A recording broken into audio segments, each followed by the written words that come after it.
King's Theatre's CEO, Paul Woolf, and the creative director, Jack Edwards. How are you guys today? Good. Fantastic. Yeah, very well, thank you. We opened box office today. Very exciting. Yeah, it looks spectacular. Balloons, the whole lot. I love the Christmas trees. The Christmas tree. Well, that was a great idea. Yeah, we put the Christmas tree out obviously at Christmas, and then we thought rather than take it all down, we'd leave it up. And so now it's kind of a permanent feature. So it's up the whole time. So we'll just dress it throughout the year. We'll just dress it differently. So Easter, summer, Easter. Then we'll probably have Halloween, whatever. Yeah, so it's good. It does look very lovely. And it's a nice feel as well in the venue today. Like the deck chairs. Yes, it just feels, it's almost like you're walking in and it's partly Christmas and it's partly summer and it just looks lovely. It makes it feel quite cosy in here. Yeah, it was a good idea. I can't remember, it wasn't my idea, was it? I think it was mine, to be fair. I think it was. I'll take the credit anyway. So, yeah. Okay, so the King's Theatre's obviously got quite a long and interesting history. Opened in 1907. It's had a few owners in that time, and obviously the King's Theatre Trust, I believe, saved it in 2001 from becoming a pub. Well, yeah, that's the story. It was it was just not going to happen, not going to continue. Then I think the Hampshire County Council then bought it, and I think there were negotiations with the trust as it then was, who then took a lease and then negotiated over a period of time, and then there was a lot of fundraising and all that stuff to save it, and so I think they did save it. It's then gone from then. It's had a few ups and downs, but the current trust has been in operation, negotiated with the council, got itself a long lease, and over recent times the theatre has become very successful. Yes, and a lot of money's gone into restoring it and upgrading bits that needed. Yeah, I mean this is in a sense the buildings like this, these old Edwardian theatres, they're a little bit like money pits. I don't know if you ever saw that film. Yeah. It's a little bit like that. It's a bit like these bridges. You start at one end. There's always things to repair. But the council have been very supportive in the beginning, and now we're just about to start another programme where we're just about again to go through another round of repairs and renewals. But the building itself is in remarkably good shape. I mean, considering when it was built, all the main infrastructure is solid and reliable. So it's just a continuous process of repairs and renewals. I think what's nice as well is that we're sort of unveiling a lot of the original walls and things like that, and we're sort of stripping things back, and that's quite nice to see. Yeah. I mean, we've just had the stage redone. That wasn't the last time that was done was in the 90s, 1990. So they've just literally completely ripped the old stage floor up and put a brand new one down. So it looks incredible. So our guys are working really hard to make sure that the venue is looking great for our public. I think it's nice when you come into these venues that you've got all the old features, because a lot of the modern ones are very plain and they're just not, it doesn't make you get that sense of excitement. Well, it is true. Everyone who comes here, if you walk, I mean, for me, the big wow moment is if you're on the dress circle and you walk down, to the dress circle canopy, and you just stand there and you just get this kind of, the spectacular vista of the whole theatre. And it is jaw-dropping, and there isn't anyone who comes here doesn't get that. It is stunning. And everyone's worked really hard over the years to keep it. I mean, we just relayed carpet that had been down there since God knows when, and we've just put LED lights in. So there's as I said, a continuous programme of making sure it stays okay. You could spend millions and millions here and you probably wouldn't even notice it half the time. So we've got a good team that stay on it the whole time, haven't we? Very much so. Yeah. I mean, it does, you can tell when you walk in, it is very well loved and well looked after. But you also have an archives section here. We do. And that's run by volunteers? It's all run by volunteers. They're amazing. We're learning what archive means. I think it kind of verges on collections, not archives. But we're getting better. We haven't, as a venue, we haven't got a genuine archive space. The refrigerated, well kept, all that stuff. But we're getting better. We now know more what we've got. We're putting more out on display, so that people get to understand it. We're using it more and more around the venue. it's been a little bit of a dark art, the archives. I mean, they're loyal, they come in, they're an amazing group.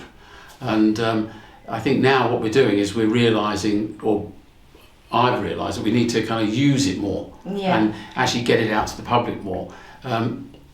It does go around the theatre more, and people love it, don't they, on the open days? Yeah, well, exactly, the open days. We've got open days the end of this week and also into June, and probably 2 a month up to when we open. And that's a really good time to get all the archive stuff out and put it around the building. And yeah, it's great actually when you start looking at some of the old programmes and posters. And they've got the best room in the house. They've got the tower room, you know, the tower. Yes. Yeah, they have that room, the top room. Yeah. Oh, wow. It is spectacular. It's got windows all there now.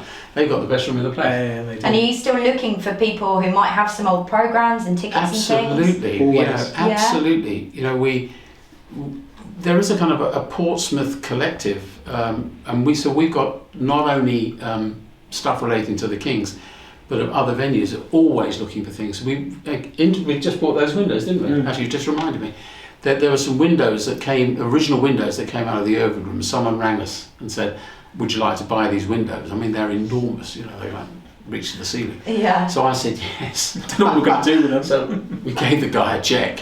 And we sent a van over. In my head, I think when I said yes, I thought they were kind of just like windows. Yeah. But they weren't. These massive windows. Beautiful. But they're gorgeous. But now we've got to find somewhere to put them. Yeah. Which is not so simple. But anyway, we will find somewhere. So we're always looking. And we're looking for people to come and help the volunteers. You know, they're advancing in years. And so, younger people want to come, and join us. We'd love that. And we'd train them up. And it's good. Sounds lovely. And you've also got quite a vibrant community engagement programme. So you've got the King's Youth Theatre. Could you tell us a little bit about what you've got? It was called the King's Youth Theatre, and it still is, but it's actually now under an umbrella of a new branding called Connect, which we thought was Connect with a K. Yeah. Which we thought was quite apt. We've got a lot going on behind the scenes for the Connect structure, but at the moment, because of COVID, sadly, we've had to do so. All the classes are online and etc. But we've got some really exciting stuff to come, and this has always been something that I think definitely me and Paul have always said. We are a community theatre. We have big West End shows coming in, touring shows, big top comedians, etc. But we can't lose sight also that we are a community, and this is the heart of Southsea. The Kings is the heart, and it's really important for us to remember that, because I think sometimes with a lot of venues they can get swept up into just bringing in West End shows and forgetting about the community. And I think it's really important that we stand our ground and make sure that we still engage with all types of people, underprivileged, etc. And we always try and find different things to do, and we're really excited by what we've got coming up in the future. I think we're getting better. I think we're getting better at that. Excuse me. We are getting better at reaching out. It's hard in Portsmouth. To reach out to the minority groups. It's actually tough. Getting them into this theatre. I don't know whether they're intimidated or whether they see us, as Southsea, because how Portsmouth is. Southsea is one thing, and then this section is another thing. Breaking down those divides is tough, and we hope actually, as Jack said, through the Connect enterprise that we're running, and the people very committed and reach out to schools, and of course you go into schools, you've got different groups in schools, and we hope that we can help diversify, because that's important today. It is important today. You just don't want white middle class people coming to your theatre, and it's a challenge reaching out to those people. I think they see theatre as something isn't for them. So through the Connect process, we hope that they can see that theatre is for them, and and so that is really important part of us going forward. I think a lot of people in Portsmouth and Southsea, everyone has a bit of a soft spot for the theatre, and I think a lot of people have some form of connection to it. I know my family, I had family that were in plays here, and I think it's important for it to remain as a community kind of hub for everybody. Same to here. I get mean, with involved. me, I grew up in Portsmouth, Yeah. and and I've performed here as a kid in the amateur groups, and etc. But so to come full circle Yeah. is a really nice thing for me, actually, because I've got so much love for this building, Yeah. as everyone does who works here. But it's just it's a really nice feeling being able to put something back into what you love. Yeah. I think you're right. I think there is a lot of love.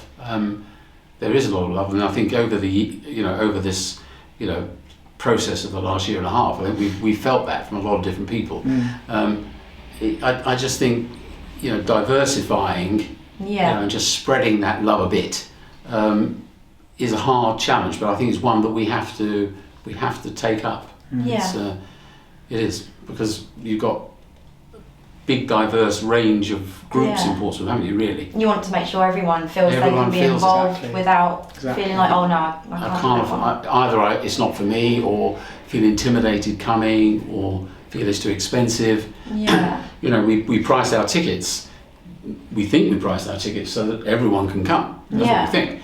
We've had shows here where they've gone to another theatre, the same show, exactly the same show has gone to the Mayflower.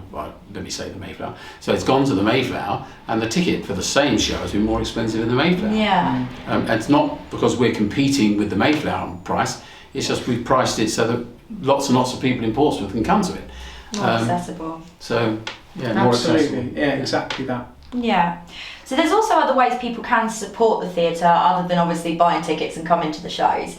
You've got Buying tickets and coming to the show. Yeah, that's the main one. Say it again. Buying tickets and coming to the show. Exactly. That really, honestly, sorry to interrupt, but that is, for us now, especially now, where we've been shut since the 18th of December. Yeah. We know that the world is nervous. We know everyone, is unsure. Shall we go to Mallorca, or shall we go to, Cornwall, or what shall we do? But buying a ticket, and showing that it's okay, that you feel okay, and that would send a signal to your neighbour. Yeah. And that will send a signal to other people. We've got all the safety stuff here that we had before. We haven't taken it out. So all the one-way systems, the hand sanitisers, all the temperature checks, all that stuff. And we'll socially distance. So we're still socially distancing shows, and we're going to do that as long as the public tell us they want that. Yes. Okay. So everyone can feel safe. And Yeah, exactly. Well, we do listen to the Yeah. public. Yeah. It's really important that the public know that, and they do, to be fair. We hope that by the panto at Christmas that people will feel that that's all gone past. If it isn't, then we'll socially distance it again. Yeah. We were socially distanced for Dick Whittington, and if we have to socially distance again, we'll do it for Jack and the Beanstalk.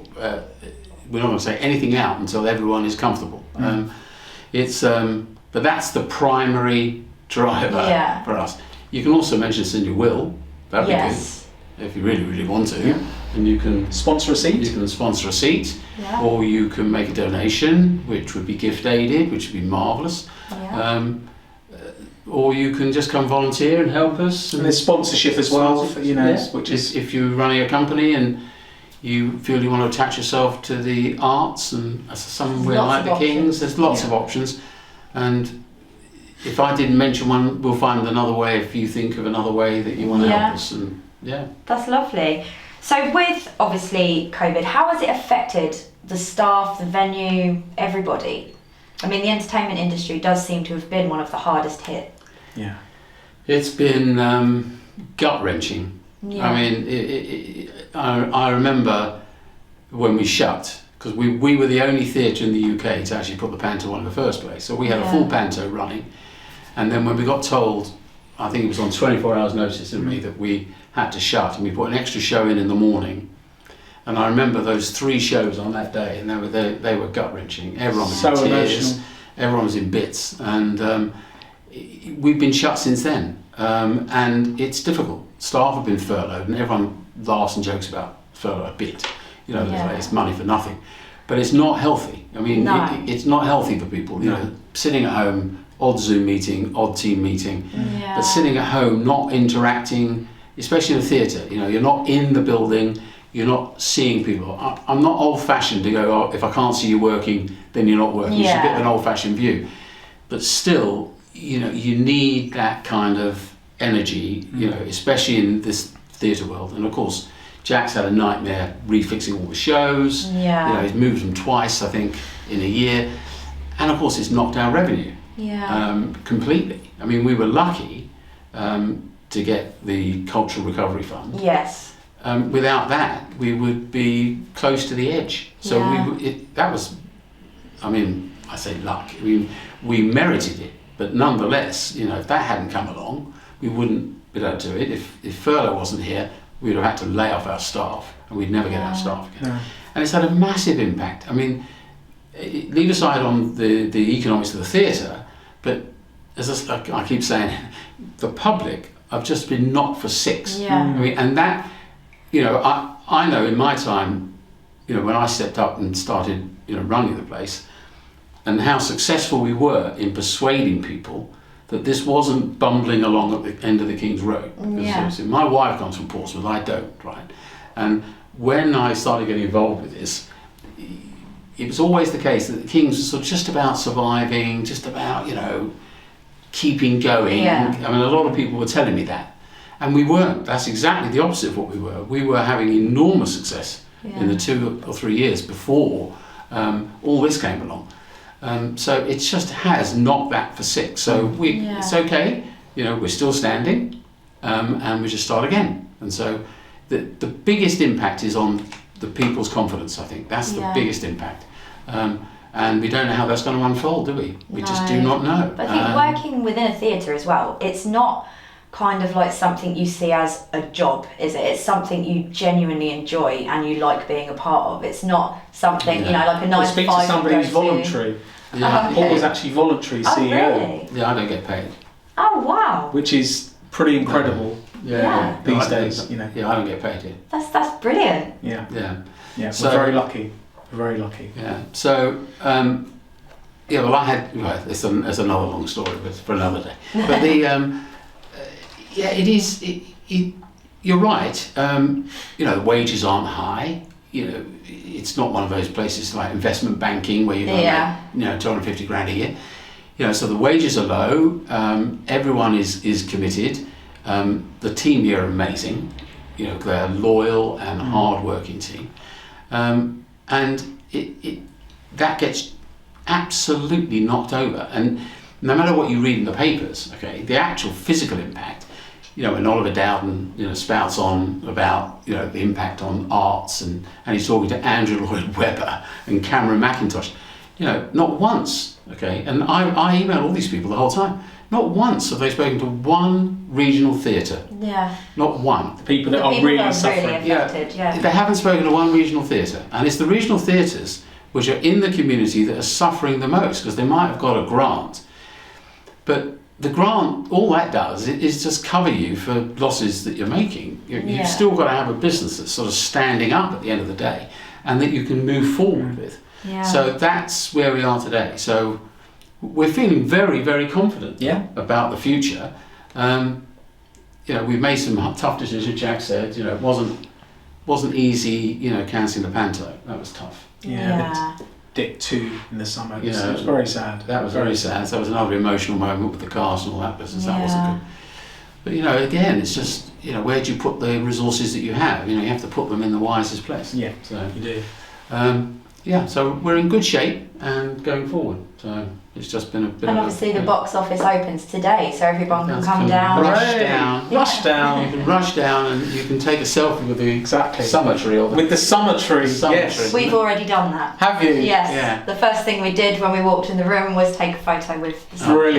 Brilliant. Yeah, and buy those tickets. I think most people will. Oh, they will. And once they know it's there. Yeah. So we've got some nice balloons, and we were gifted some fabulous balloons today. It does look very welcoming when you walk in. Yeah. It's like a celebration. Absolutely. And then obviously, as I said, in the end of this week we've got the open days, which we're really excited about. So tell us a little bit about the open days. So we just literally open the doors. There are slots because obviously we have to still be very careful with COVID.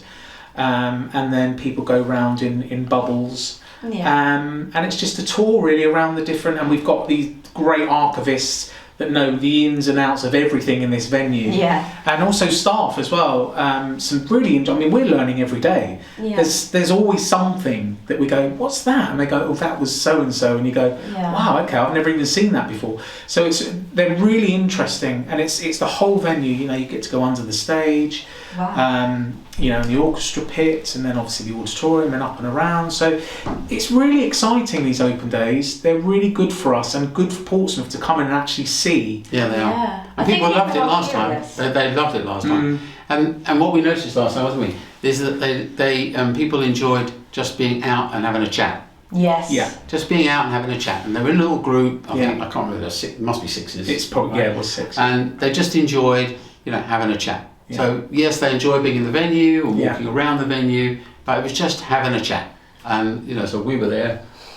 We were there again. Other people are there, Yeah. and you're just having a chat with people, and you're not giving them a Yeah. history lesson No. or a theatrical lesson. They're just having a chat. And The most important thing is they get a free cup of they tea. get a and free coffee. cup of tea. Oh. But they all tell, lots and lots of people tell me, and I noticed it at Panto time, but on the tours, that I first came here when I was 2 with my grandma, or I came with my auntie, or someone was on the stage. And Yeah. So everyone has got a story about the Kings, one way or the other. Yeah. And they love telling those stories. And it's lovely seeing, the grandparents bringing their children, like their grandchildren, and then seeing that full circle happening. Having the Panto. And the Panto is so. Happens at Panto the whole time. Oh, it's so. Well, I used to come to Panto here when I was a kid, and then I've brought my kids here to see Panto. Yeah, that's it. So Brilliant. it's And that's what it's all about. And it's just, Yeah. enjoy. I think you cannot beat live theatre. no. Yeah. I know we've got all the different reality shows and stuff, but there's something about live theatre. It's a real excitement, isn't it? It You is. feel It involved, is. and it's Yeah. just nice It is. watching it all. Yeah. You've also got that aspect of when things go wrong on the stage, Oh. and then everyone's laughing. Especially in "It's gone Panto. wrong."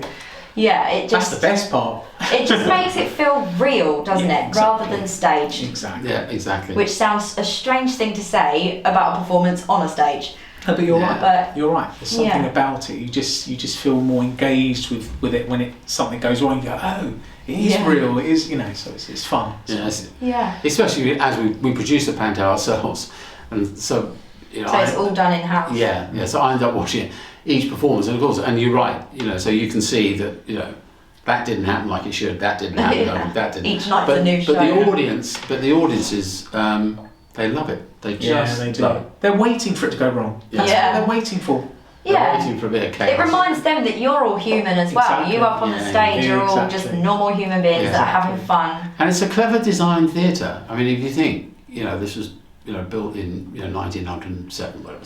But it's a really cleverly designed theatre. The sight lines are great. Yeah. And it's very intimate. So when you're standing on stage, I've only been on stage. I'm making announcements, okay, but like when Jack is performing on stage, when I'm doing these announcements, you feel like the audience are there, Yeah. right here, and it is, You do. and they're all over the place. But I've always said it feels like a big hug. Yeah. It just feels like a really nice warm hug. You sort of, as Paul says, it goes right to the rafters and it can go back, but actually there's something intimate about this venue. Yeah. It really does feel like that. The It does feel comedian- homely. Yeah, And the there's not many comedians like enjoy it. Oh, the comedians love it. They love Yeah. it because you're feeling like you're talking. You feel like you're talking directly to every single person. Yeah. Because they're here. So it's a very cleverly designed Yeah, theatre. it is. Yeah. It is. Sadly, we can't take any credit for that. No. Can't I? Well, I could try. You don't really want to say you're there in In a private 1907, do you? In a private. So you've got quite a few very exciting shows coming up. You've got things like We Will Rock You. That you're really excited about. I am so excited, and I Really will be excited coming about. to that performance Good. with my mum, because if I come without her, she will never forgive me. No. We've Okay. seen it twice in London, so seeing it here Brilliant. Oh, in marvellous. like a theatre we love so much Yeah, is going to exactly. feel even Okay, better. Exactly. Good. But then you've obviously got a good host of comedians coming. You've got Ramesh Ranganathan, Ramesh. Rob Beckett, Alan lots- Carr, lots- Carr, Jack D. Yeah, and then you've got some other shows that I know Paul was very excited about. You've got Some Mothers Do Have 'Em coming. Yeah. Which is a fantastic show, and Joe Pasquale as whatever his character name is. Yeah. Betty. Well, it's not Betty, but, whatever it is. But he's fantastic. We were fortunate to go on the opening night before we went into lockdown. Yeah. And it's a great show. It's side-splittingly brilliant. Yeah. It's brilliant. So we're really excited about that. We've got Rock of Ages coming, which again is another great Thriller. Thriller. I saw you've got Thriller, and you've got Michael Ball and Alfie Boe as We've well. got Thriller coming in June. Well, Michael Ball and Alfie Boe is a screening. Sadly, it's okay. not them, but it's a screening of their show. So Yes. but it's nice showing those sorts of things in the Yeah. venue because you still feel like you're at a concert, which is really nice. Absolutely. And we've got some great plays coming because we Yeah. always feel like we want to try and educate our audience as well. Yes. So we've got a new play coming, which is Dead Lies, which is a thriller. I'm really excited by that actually because it's always good to get some new works. Yeah. And we have got another show, but we can't announce it yet because I'm just doing the deal. Okay. But it's fantastic. Yeah. Very exciting. And honestly, everybody will know it. So we need to keep our eyes peeled. Keep your eyes peeled on all our social media. That'll be in Yeah. October.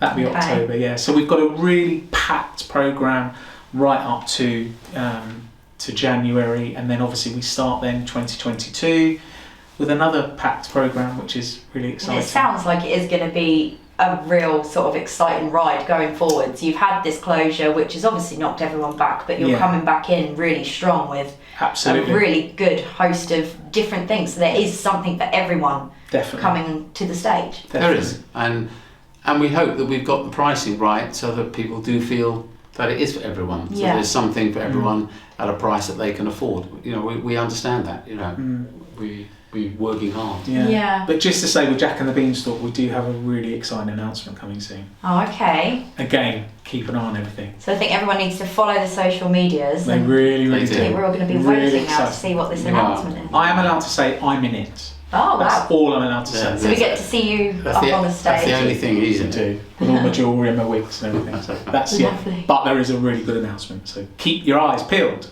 Wonderful. Okay, well, I think we've covered just about everything we needed to, and I know I'm personally very excited for Brilliant. all the things that are coming up, and I'm sure everybody else will be as soon as they've seen this. And Great. yeah, so thank you very much Thank you. for talking to us Thank today. Thank And you. we look forward to seeing you open and with everybody in here again soon. Yeah. Book the open days. Check the website. Exactly. It's really exciting. Come down. Your mouth, the God's ears. That's what they say. Exactly. Exactly. Lovely. Thank you. Okay, thank you very much. Thank you.